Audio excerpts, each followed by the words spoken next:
और इस वक्त हमारे साथ हैं डॉक्टर सत्यनारायण दास जी। सर, बहुत स्वागत है आपका एपीएन न्यूज़ में। सर, युवाओं को धार्मिक परंपरा से जोड़ने के लिए जीवा वैष्णव क्या कुछ कर रहा है? धार्मिक परंपरा से जोड़ने के लिए हम पढ़ाते हैं, शास्त्र अध्ययन कराते हैं। हमारे यहाँ संस्कृत का विद्यालय है जिसमें करीब 300 विद्यार्थी हैं और हमारा जो संस्कृत विद्यालय है वो बनारस की संपूर्णानंद संस्कृत विश्वविद्यालय से एफिलिएटेड है।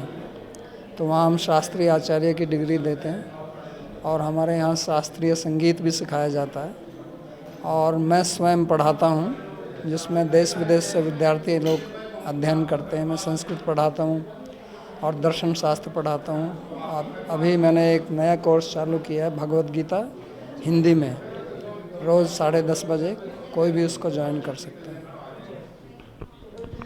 सर, आज भारत में युवा धर्म में जिज्ञासा तो रखते हैं, लेकिन स्वीकारते वही बात हैं जिससे वो लॉजिकली सहमत होते हैं। क्या मात्र बुद्धि से सहमत होकर वो धार्मिक बन सकते हैं? मनुष्य जो है वो एक रैशनल बीइंग है। हम जो भी काम करते हैं सोचते हैं। जैसे आप पशुओं को देखें तो वो अपनी इंस्टिंक्ट से चलते हैं, अपने स्वभाव से चलते हैं, लेकिन मनुष्य के अंदर बुद्धि है और बुद्धि के अनुसार वो निर्णय लेकर कार्य करता है। तो हमारे यहाँ एक शास्त्र है जिसका नाम है न्याय शास्त्र, न्याय दर्शन। तो उसमें लॉजिक ही सिखाया जाता है कि हम कुछ भी विचार करें, कोई भी कार्य करें तो उसमें निर्णय लें तो उसमें उसके कार्य कारण को देखें कि इससे मेरे को क्या लाभ होगा, क्या नहीं होगा। इवन कि आयुर्वेद में अगर आप चरक संहिता पढ़ें तो सबसे पहले करीब 10वां या 12वां श्लोक यही बताता है कि हम जो भी कार्य करते हैं उसके 2 परिणाम हो सकते हैं, एक हित सुख और दुख, यानी कि हिता हितम सुखम दुखम। जैसे मैं कुछ कार्य करता हूँ, जब मैं करता हूँ तो उसको करने में मेरे को सुख होता है, लेकिन उसका परिणाम जो है वो हितकारक नहीं होता है। मैं कोई कार्य करता हूँ उसको करने में दुख होता है लेकिन परिणाम हितकारक होता है। मैं कोई कार्य करता हूँ उसको करने में भी दुख होता है और परिणाम भी अहितकारक होता है। कार्य करता हूँ उसमें करते समय भी सुख आता है और परिणाम भी हितकारक होता है। इसलिए 4 विभाग किए हैं।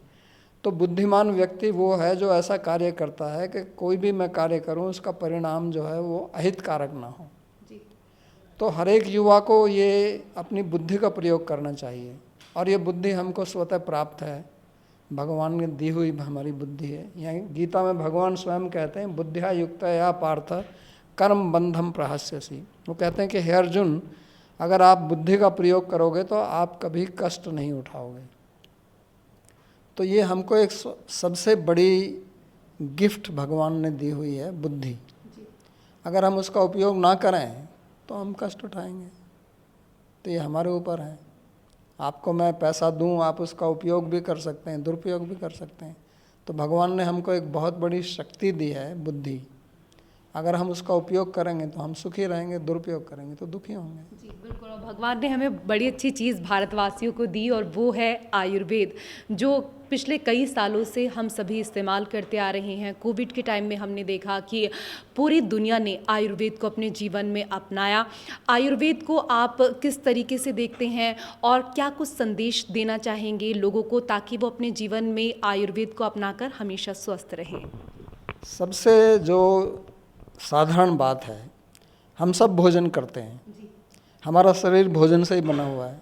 जब बच्चा पैदा होता है तो छोटा सा होता है, भोजन खा के बड़ा होता है ना। हमारा शरीर ये भोजन का परिणाम है। लेकिन भोजन जो हम करते हैं उसके 3 फल होते हैं, हो सकते हैं। पहला तो यह है कि भोजन मेरे शरीर का पोषण करे।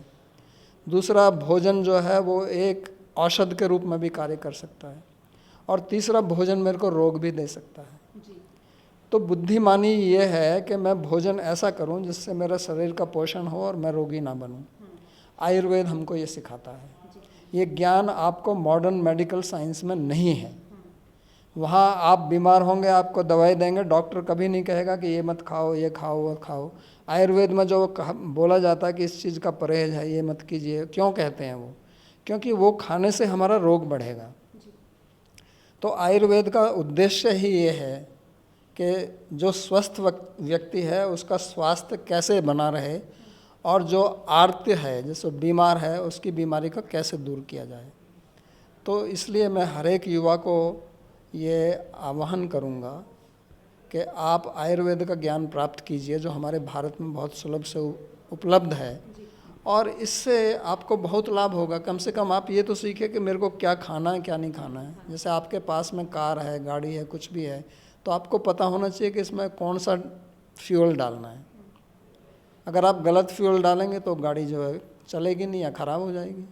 तो ये हमारा शरीर भी एक यंत्र है, तो इसमें हमको पता होना चाहिए कि हमको क्या डालना है इसके अंदर और क्या नहीं डालना है, और कितना डालना है और कब डालना है। तो ये आयुर्वेद सिखाता है, ये और कोई नहीं सिखाता। आयुर्वेद में एक बहुत बड़ा विषय है जिसका नाम है दिनचर्या और ऋतुचर्या।